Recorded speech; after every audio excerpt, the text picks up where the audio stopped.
Hi everybody, welcome again to another program of Yeshiva Classroom, and we're here at this time every week. We hope to shed some light into the beauty of Judaism, and we also want to act as a ombudsman for the five-town area, an unaffiliated, a person who tries to point out and constructively criticize some of the happenings that take place in our community. Again, we're Yeshiva Classroom, and we're on at this time every week, God willing, if we don't have any problems from the outside sources who have attempted to quiet our voice, but we'll keep you informed. So far, we're going strong, and you can catch this program on the internet under Google search, Yeshiva Classroom, and this number is 452. Take 452. So if you like it, if you like the program, tell your friends, and let's see what happens where we go. We got a lot to talk about today. This is being recorded on November 23rd, which is the 2021 Common Era, and I just saw on the internet where Belgium has passed a law saying that they now must label all of the products that come in from Israel to see if they were on the liberated territories which Europe and America want to deny the Jewish rights to the Holy Land, which was given which was given in the Holy Bible, right? The Torah, aka the only testament that we have. It's the only testament, right? So that's the Torah. 7 times God promised it to the Jewish people. 7 times in the Torah, which majority of the world accepts. Yet we have countries wanting to put their rule on what land should be given to the country of Israel. So you see, anti-Semitism is flourishing in the 21st century with Biden and his decrees probably being orchestrated through his henchmen, followers, Obama, and to think they're going to put in charge Secretary of State, another puppet who is Blinken, who happens to be Jewish, and here the man that because he's Secretary of State, he is denying the people of Israel their land. And as a matter of fact, from the very beginning that Biden took office, he allocated over $400 million to the Palestinian Authority to, in effect, pay to slay, and that's what they have been doing. And that's what the United States of America has been doing at this Biden administration. They are anti-Semitic in the worst way, in the highest degree. And they put a puppet like Biden, who doesn't even know Aleph from Bayes, A to B, and he's in charge of the free world. He doesn't even know what's happening. He can barely read a speech. That's the only thing he's good for. He can't answer questions because he doesn't know what's happening. And just, we got tangential, but we want to bring you up to to what we're driving at in the theme of today. But while we're on this subject, Rittenhouse, he was castigated by the media before the trial, and showing him a picture. A picture is worth 1,000 words. Showing him a picture, showing him walking around with a submachine gun as if he's looking for criminals, when in effect his job was to guard, he was hired to guard the car distribution center. And in self-defense, he shot and killed 2 creeps who tried to shoot him. And here's a man that went out before the trial to wipe off graffiti from the schools, and being an honest citizen, someone who takes care, who stands up for his right. We admire Mr. Rittenhouse, 17 years old, well matured beyond his years.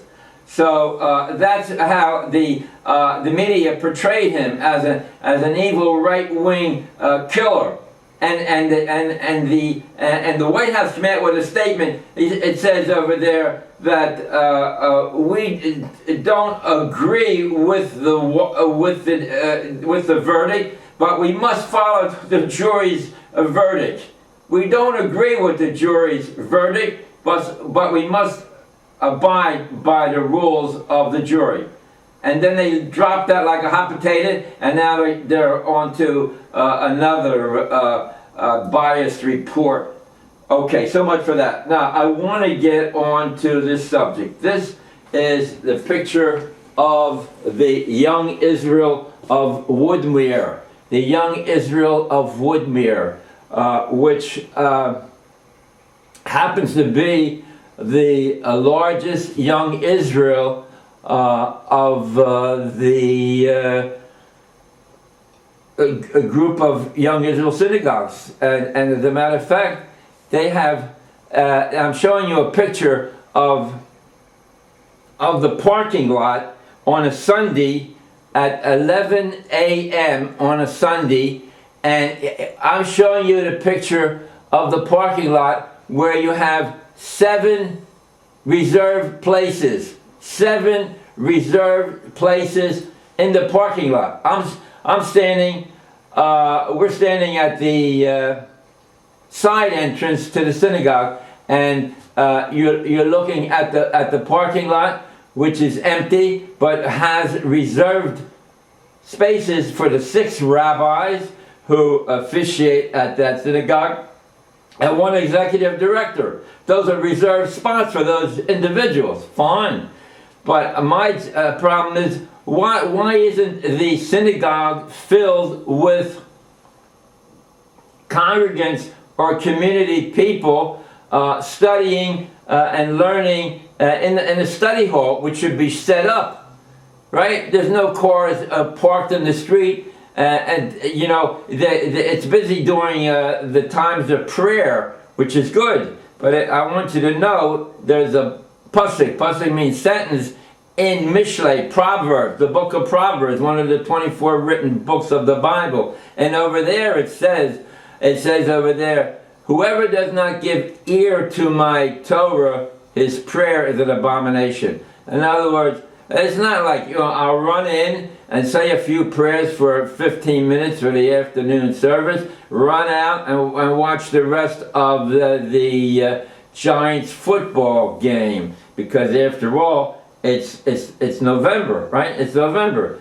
So that is one thing that I feel that we must address.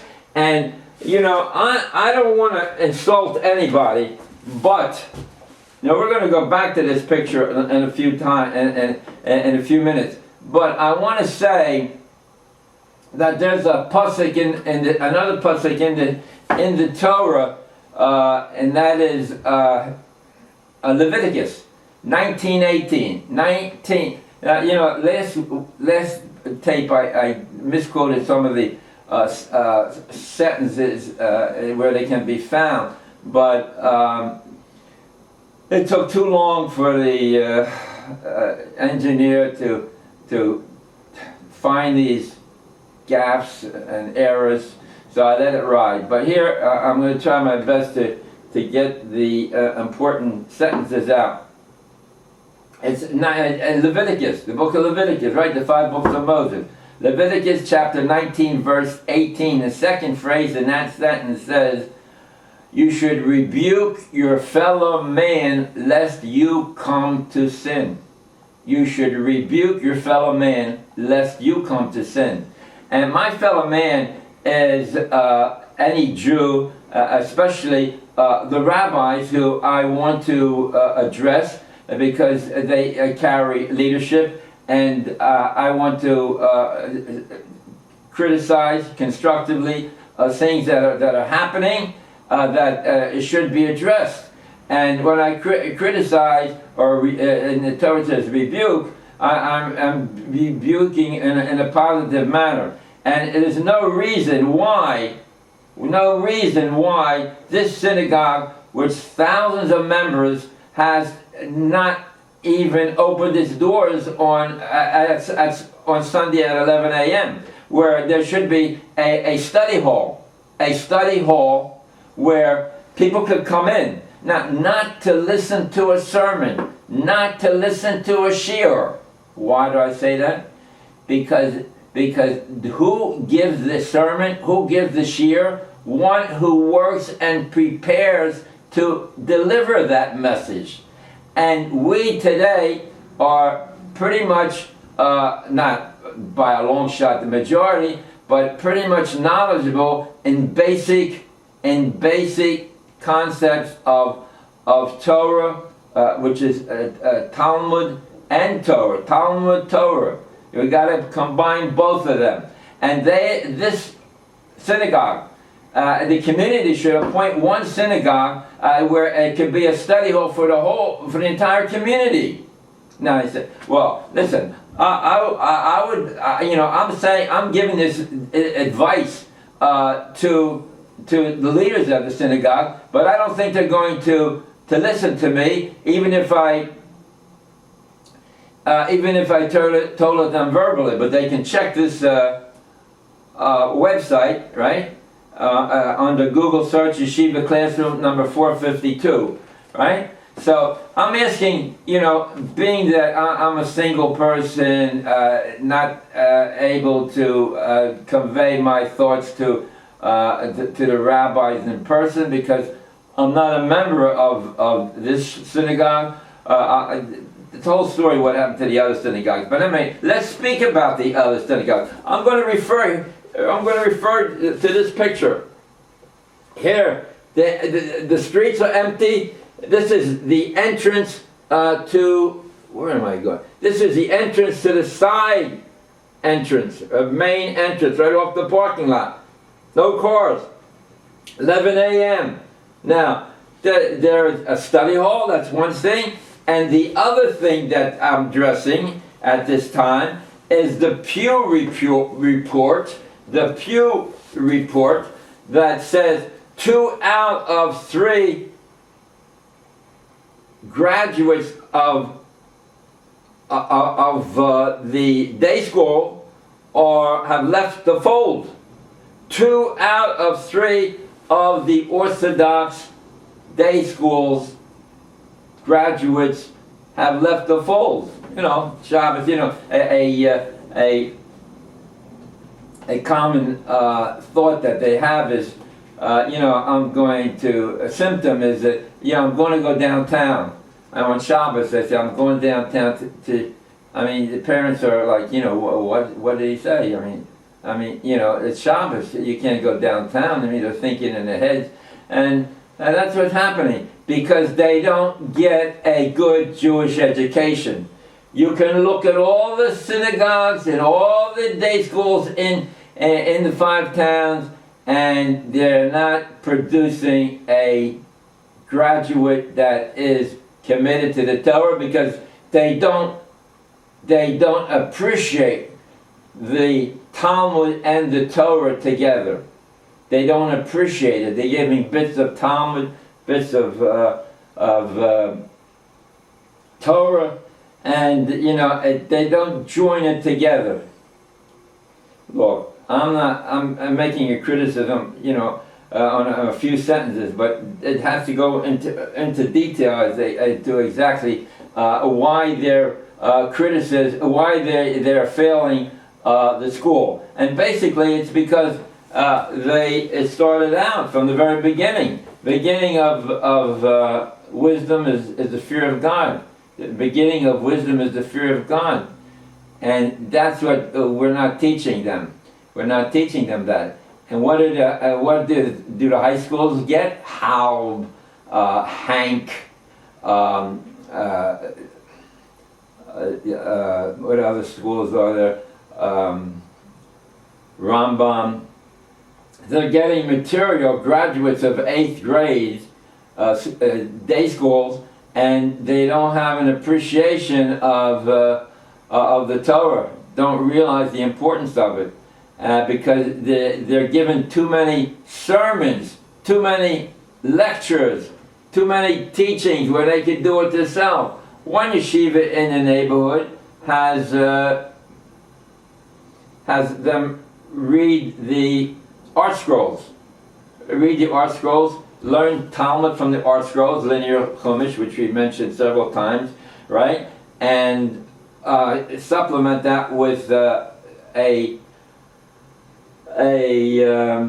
concise, interesting, readable book on the 24 written books of the Bible. And you could be an expert because there very important quotes are noted in that period of the 24 written books of the Bible, the 5 books of Moses, Joshua,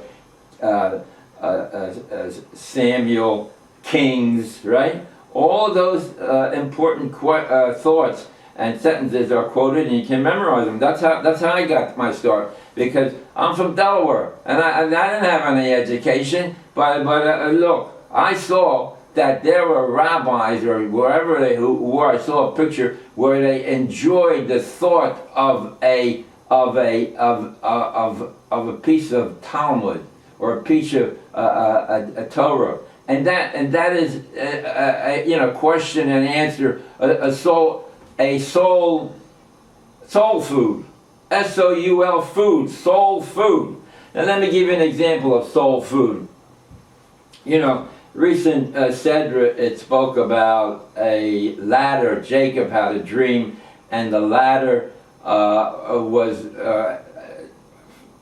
based on the earth, and it reached to the heaven, and they saw angels going up the ladder. Angels from earth going up the ladder he had in his mind, in his dream. And the question is, well, how do they need a ladder? Why do they need a ladder? Because after all, they're angels. They can fly right up to heaven. So one explanation is that they weren't angels, spiritual entities, but they were human, angelic people who did great deeds on this earth, right? Who did great deeds, and they were going up to heaven to deposit these deeds. And of course, they will feast on these meritorious acts after 120 years, and that should be our charge, right? That is our charge, to learn Torah. And I tell you again, you need an art scroll, linear Gemara, right? Linear Gemara, and in the book by Rabbi Miller. He didn't compose the book, he got it from his teachers. That's Avigdor Miller and Behold the People. And his teachers, he learned in Poland, pre-war Poland, and he got all this information from previous generations where the yeshiva traveled from Israel all the way to Poland, where it eventually was destroyed. That's another lesson in itself, why the 6 million were destroyed. And just I don't like to leave a thought, because even though it's going tangential, you see, in 1941, Hitler came over to North Africa and murdered and had a supply line through Sicily and through on the Mediterranean, and he couldn't beat the British. The British couldn't beat this Rommel, the Desert Fox. Montgomery won. He had an expeditionary force. He could have wiped out Germany. Could have wiped out all of North Africa. Got the oil, and they could wipe out all the Jews. Excuse me. The Jews were observant. They listened to the Chacham. They were all Shomer Shabbos, and God saved them. Well, the historians say, well, you know what happened? The Germans got the Enigma machine and knew the codes, what the British were doing. That's poppycock. The German army could have run over anything in its path, but they went away, and they went to Poland and Russia, where the Jews became communist and socialist, and threw the Cheder away, and as a result, the angel of death was sent. Look, I'm not going to go into, I don't know the answer and the reasons for everything, but I can support this theory, but I'm not doing that now, because we're on a different mode. But what I want to encourage is that everyone should have a linear Talmud and a book which has the ideology of the 24 books of Moses, which was written by Miller. You can get it. Behold the People. Write it down. Behold the People. Behold the People by A. Miller on Amazon. Or you get it in the bookstore. I go to Z. Berman on Central Avenue. So here we go.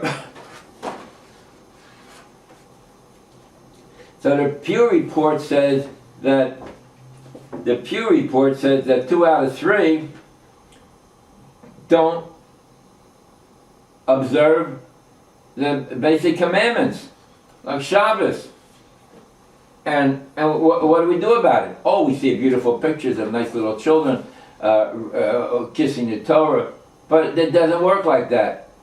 The statistics show that 2 out of 3 leave the fold, and these are the day school movements. Oh, some schools, what they do, it's like the public school in that sense. They pass, everybody passes with a certificate, graduation, waste your time, spend the entire day, listen to somebody speak, and get a certificate with a gown and a tassel on your hat, and just pass on to the next school. And that's what the high schools are getting. And so some schools, what they're doing is they focus on getting the child to Israel.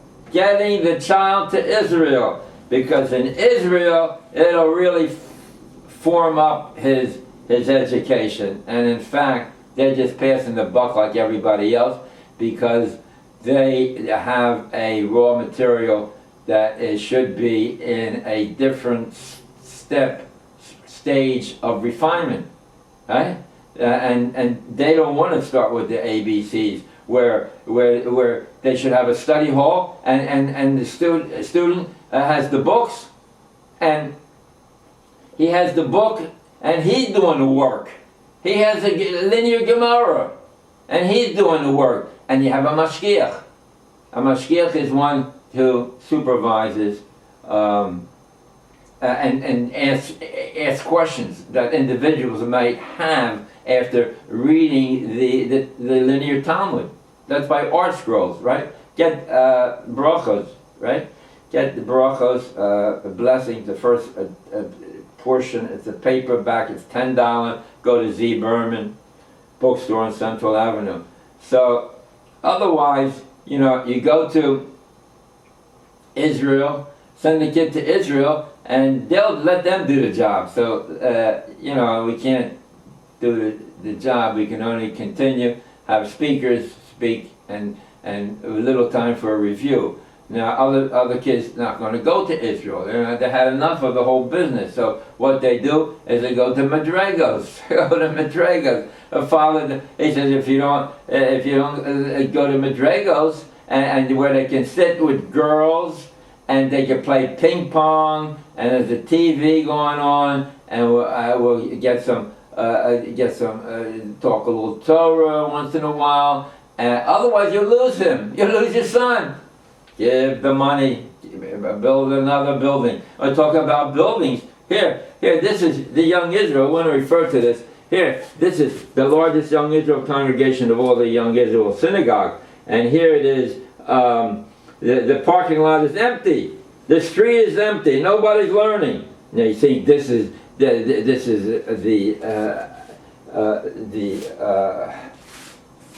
abnormal? Yeah. So look, let's look at Peninsula Boulevard. This is on Peninsula Boulevard. Hey, Peninsula.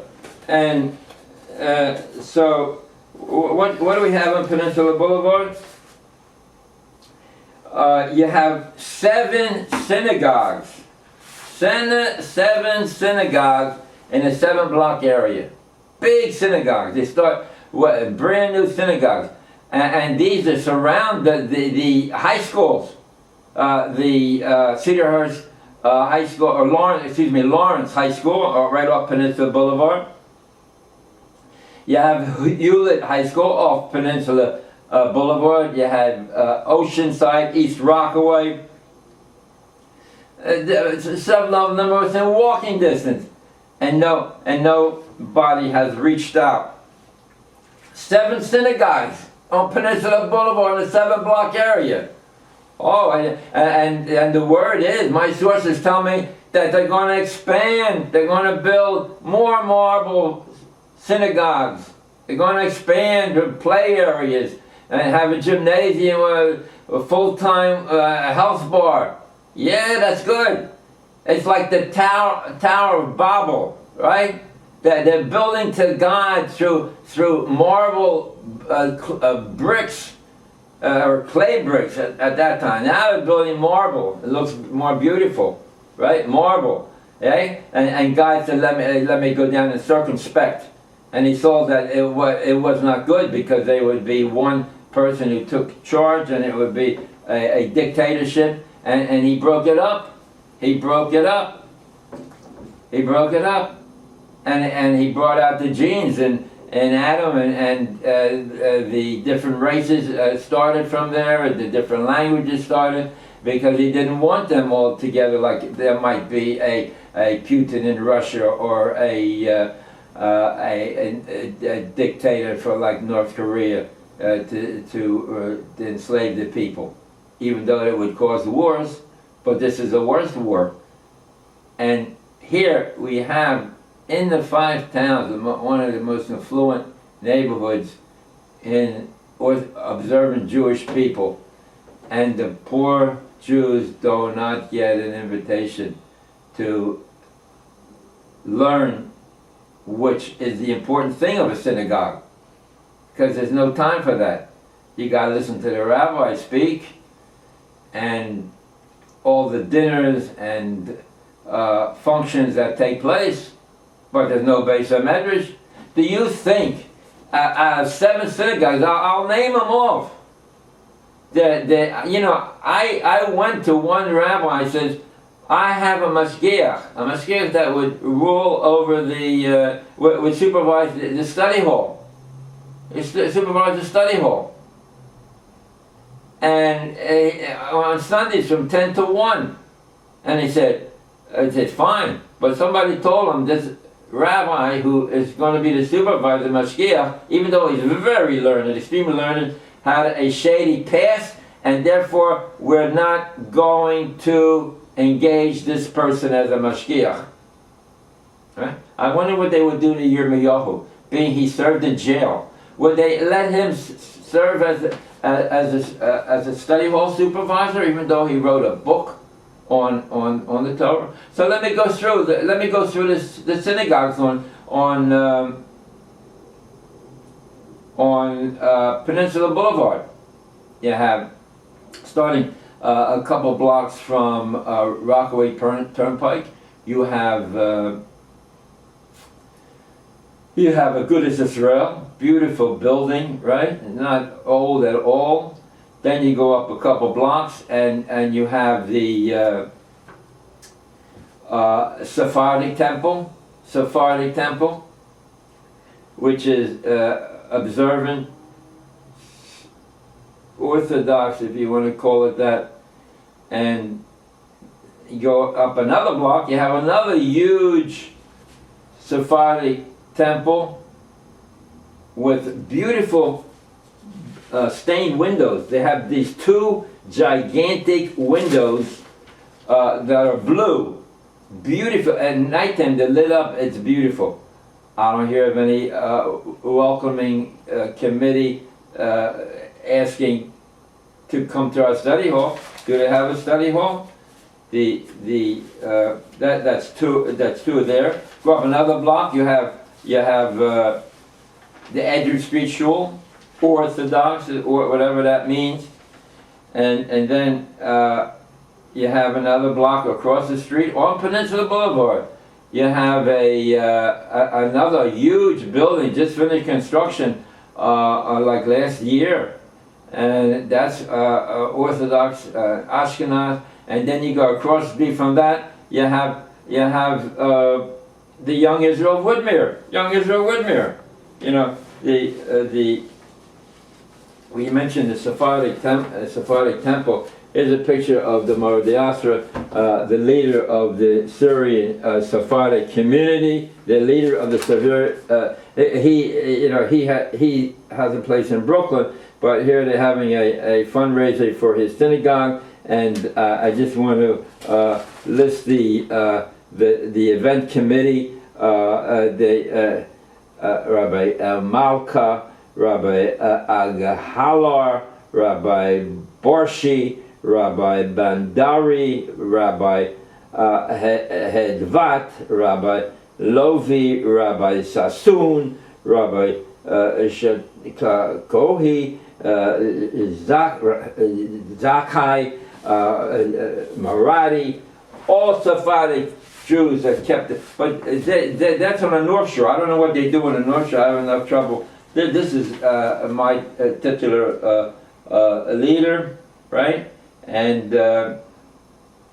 he's Rabbi Kanafsky, and he resides in Israel, who is the leader of and spiritual advisor of the Agudas Israel Party. And here's South Shore Yeshiva. We have they have learning for father and sons, and I'm sure it's open to everybody, but they have to PR it to the community. Okay, so here we are. We have 7 shuls, right? The Aguda. You have the Sephardic synagogues on Peninsula. You have 2 of them, 1 block from each other, and then you have Sephardic temple off of Peninsula Boulevard. You have the Edgewood Street Synagogue, and then you have the synagogue across the street on Peninsula Boulevard, and then on the same across the street again, you're a Young Israel of Woodmere. And these are the 7. Now, if you go one big block, or sometimes 2 pretty sized blocks, you come to West Broadway. And West Broadway is full of synagogues too, full of synagogues.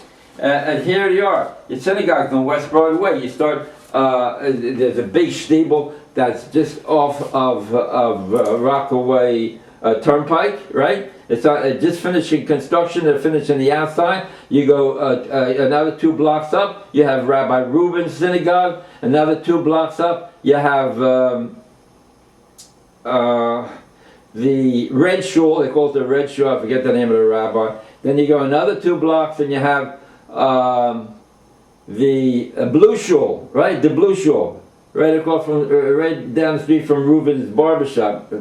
Yeah, that's the blue shul. And then you have Esha Torah. So that's those two streets parallel each other. And no one can set up a Beis HaMedrash. No one could set up a Beis HaMedrash, a study hall that should be open 7 days a week, from morning till night. No one could set that up. No, right? The Pew survey says 2 out of 3 are out of the fold. These are graduates of the school, of the day school movement. And where are the rabbis? They either go to Madrigos, play ping pong with the girlfriends, or they go to Israel, sell them the program Israel, where they can hopefully finally catch on, right? Which is a good a good drive, and many do come back, just having to start from the ABCs to realize the importance of and love of learning.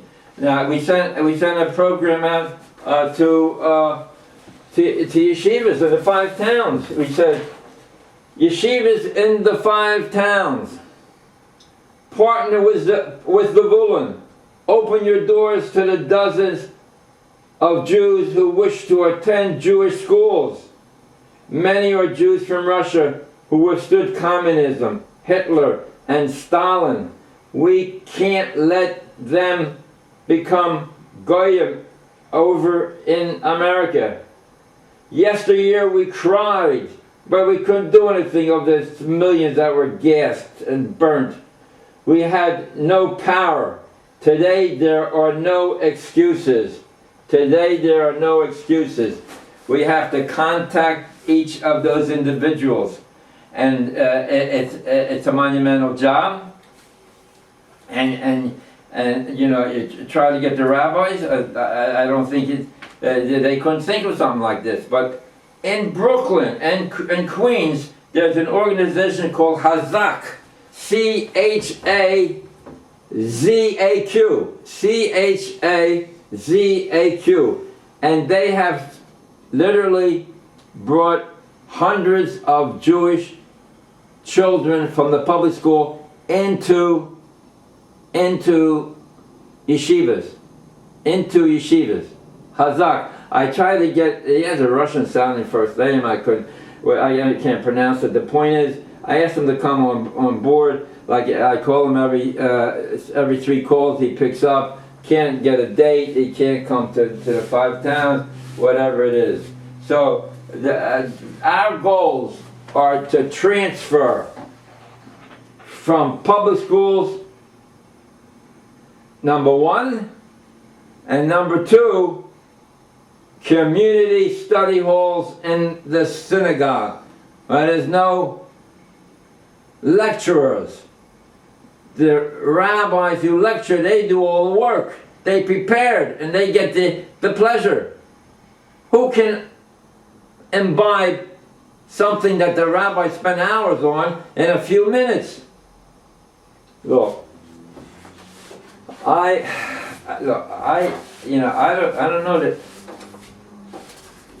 Look, they're not going to listen to me.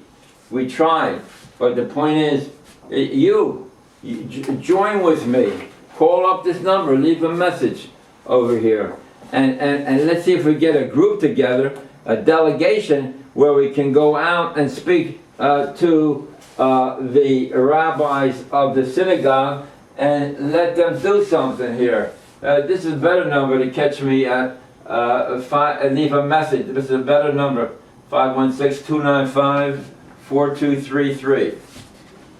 Look, I did a lot of talking here, and the bottom line is we need boots on the ground. You say, well, listen, who am I? But together we can act and not give up and say, well, you know, I'll give my donation, and have the sources tell me that the Young Israel is planning a large fund drive to tear down a neighboring buildings which they bought and erect large buildings for relaxation or libraries. Who visits a library? I don't know what they're going to do there, but that's what they say. They're going to, here you have, this is the parking lot of the Young Israel. Here you have 7 reserved spots. The main side entrance, very large entrance, 11 o'clock on Sunday. Where are the people? Where are the people? Where are they learning? This is the side entrance. Nobody parks on the streets. No one's in the parking lot. Is that right? They say, who am I?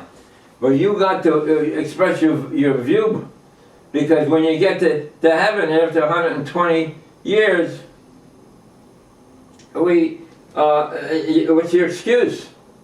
What's your excuse?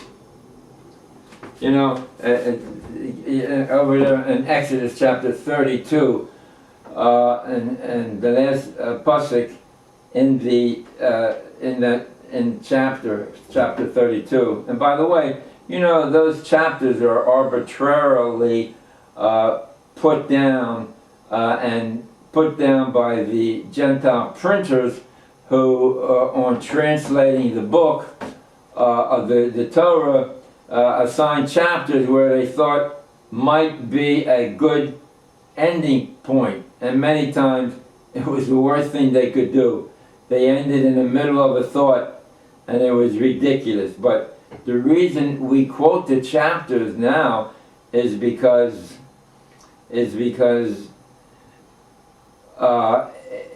it's easier to look at the sentence, to find the sentence in the Torah, in the Jewish Bible, because if not, it just gave you a name of a sedra, of a portion that we read. You know, the 53 portions. We're not going to. It's going to be hard to locate the sentence we're looking for. So this way, it sort of stuck with us the fact that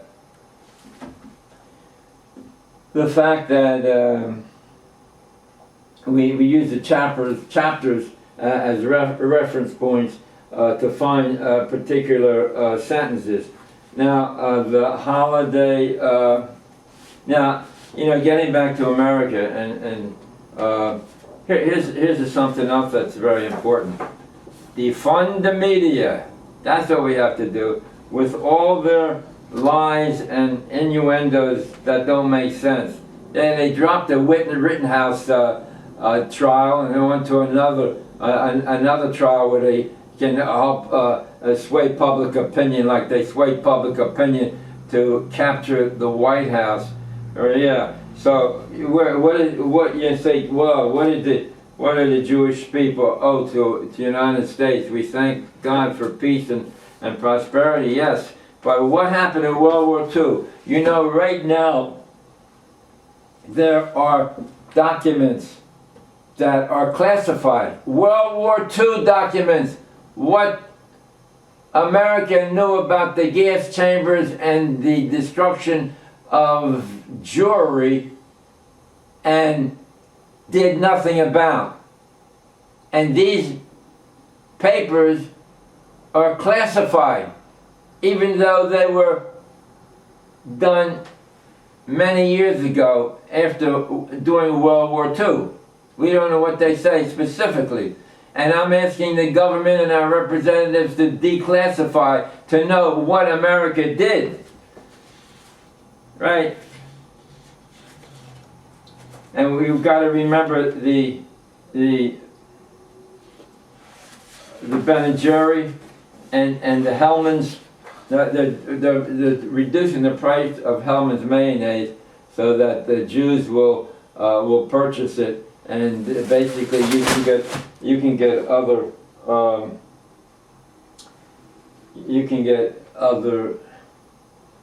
mayonnaise like ShopRite, which is excellent, and you can live without Unilever, which has sold, which is a parent company of Ben & Jerry, Hellman's Mayonnaise, Lipton Tea, among others.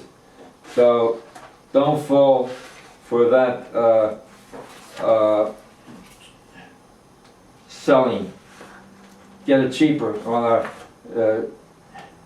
while our brethren in Israel are being killed by America's pay and slay. $350 million since the beginning of when he took office, Biden, Sleepy Joe. How can you respect a man like that, a leader of the free world? And we say, well, I'm safe in America. We have a government. Look at that government. It could fall any time. There's over 100 active generals signed a petition saying we don't respect the commander-in-chief. We don't respect the commander-in-chief.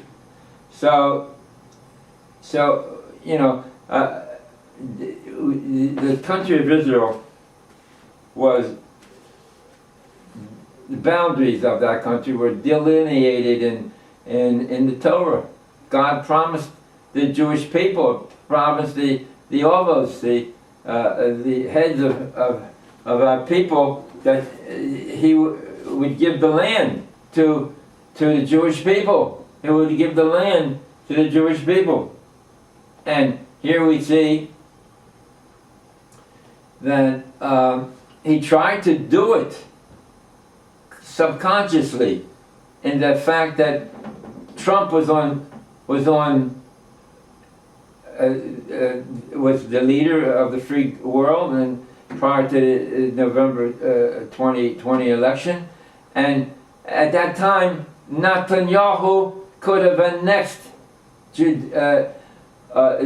Samaria and Judea, the birthplace of the Jewish people, when Abraham came down through the way from Ur Kasdim to Canaan, and he could have annexed it, and therefore he didn't. He said we have to wait and then discuss it, and in the meantime they threw him out. You think he had a chew-in? No, because he didn't annex those provinces which it was God-given. Now we have a observant prime minister in Israel. Could you ever imagine?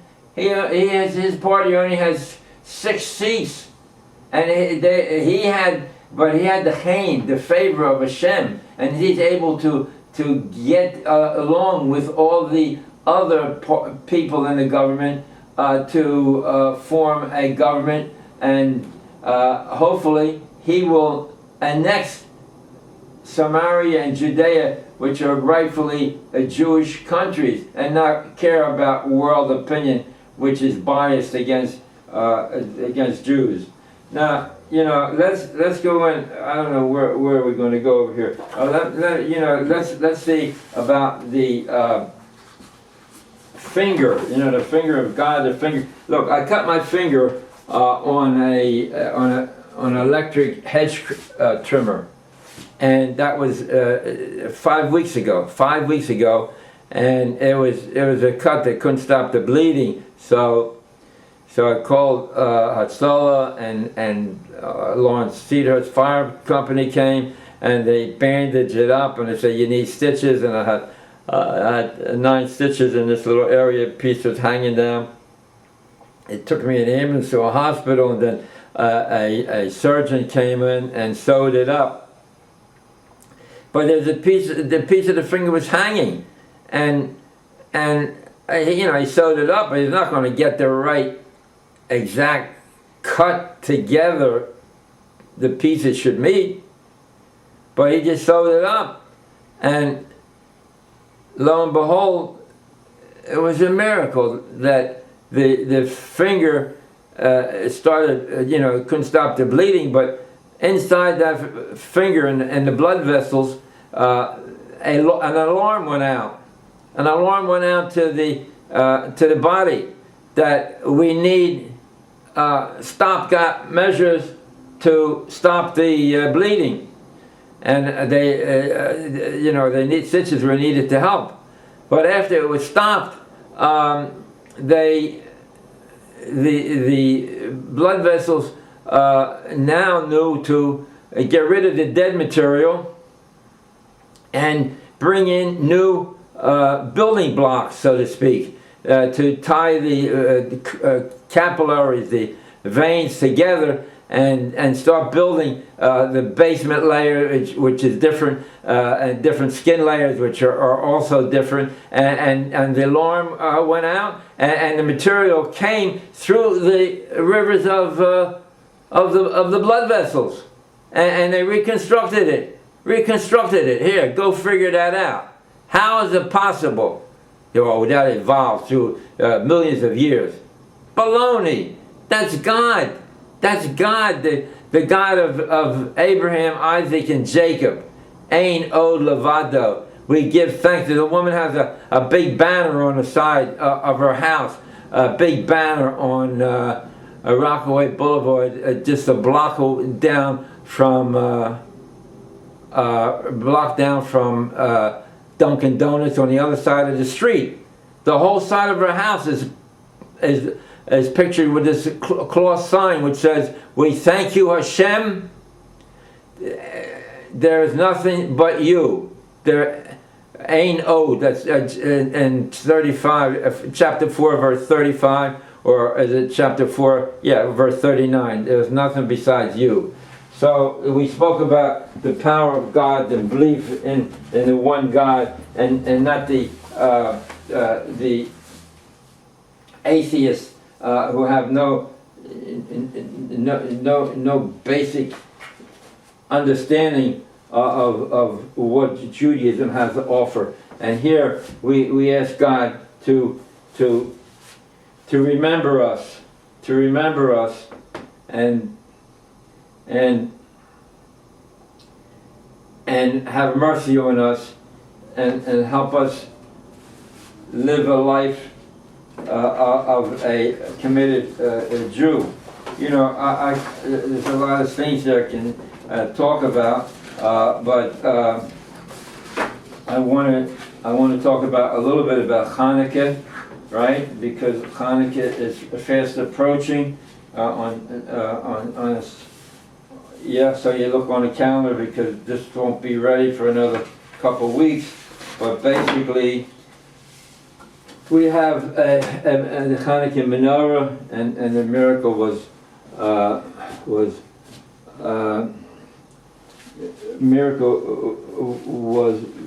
the fact that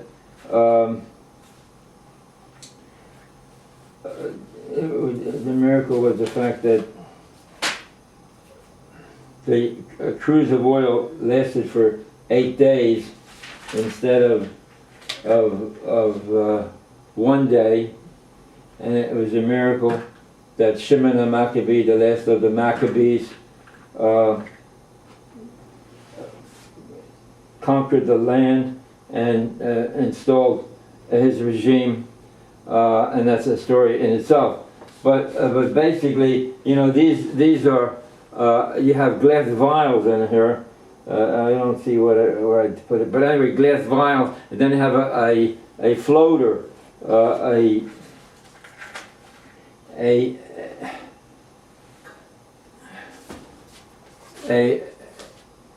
cork floater that you put on top of the vial, and with a little wick that you stick through to that hole, and that's what we. Now they want to say, well, you should put the menorah on the outside of the door, so that you should remember that it was a miracle. And also another shot is that we shouldn't. We should protect our homes against outside influences that may deter our commitment to the observance of Torah, and therefore we put it outside of the house. But being today the cultural Gentile movement with the TVs and all the evil things that they bring in to America, and which the Jewish people are taking, they're inside the house. So, like, maybe we should put the menorah inside our homes, to stop, to throw out all the bad influences that are in our house, right? So that's one. And let's learn a little bit of Torah, right? We started at the Jewish people started in chapter 12, where Abraham was chosen, and he was told to leave his household and his family, lechecho, miladecho, beiso vicho, from your father's home, and we don't know too much about his marriage, and we do know that he was married at the time he got that vision, that prophecy, and he left the home, and his wife Sarah went with him, and they went to Canaan, and in Canaan they were told that there was a famine. That's chapter 11 and 12, and he had to go to Egypt, and there was little food, but they went to Egypt, and they were taken in by Paro, and they were had a rough time escaping with their lives, and Pharaoh saw the spirituality and the truth in Abraham, and so he went. He bade him goodbye, and he left with a great deal of sustenance. And he took with him Lot, right, his nephew, right? And Abraham was chosen. It was chosen. It was chosen by God to represent a surrogate on this world. And after the flood, Noah's time, there's 10 generations, and God looked through all these generations, and he only came upon Abraham. Who are the generations? Noah, Shem, Parshad, Shira, Peleg, Rui, Serag,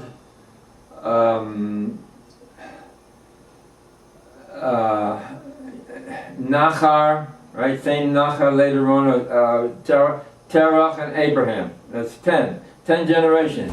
Only after the 10th generation he found Abraham to be a unique person who was spiritually attuned to accepting the truth, and he was appointed. So he left with a great deal of substance from Egypt, and from Egypt, right? And he went to divide himself off from the people of Lot, and Lot took the path of sustenance, and he went to Sodom and Gomorrah, choose the plains, the productive area, and he became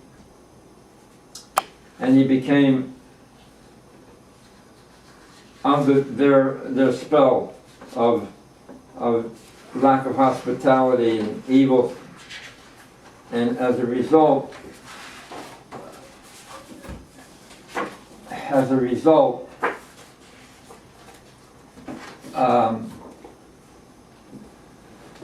Abraham had to rescue him. And that's why we have the kings. You know, we say, where did these 4 kings come and attack the 5 kings? Because they were from faraway place. And they placed on them taxes for different reasons, and finally the 5 kings rebelled, and the 4 kings came down, and they beat the 5 kings, and it was told to Abraham that Lot was captured, and Lot was the progenitor of David HaMelech, right? So Avram had to protect him, and he went after the 4 kings, and he rescued Lot, right? So that's 19. So we're going ahead of ourselves. In 15, God made a covenant with Abraham, right? He had a vision, and he saw after having divided the animals into asunder, a goat, a sheep, and a lamb. He divided them, and then smoky furnace came, and the same smoky furnace that we have on Mount Sinai, a smoky furnace,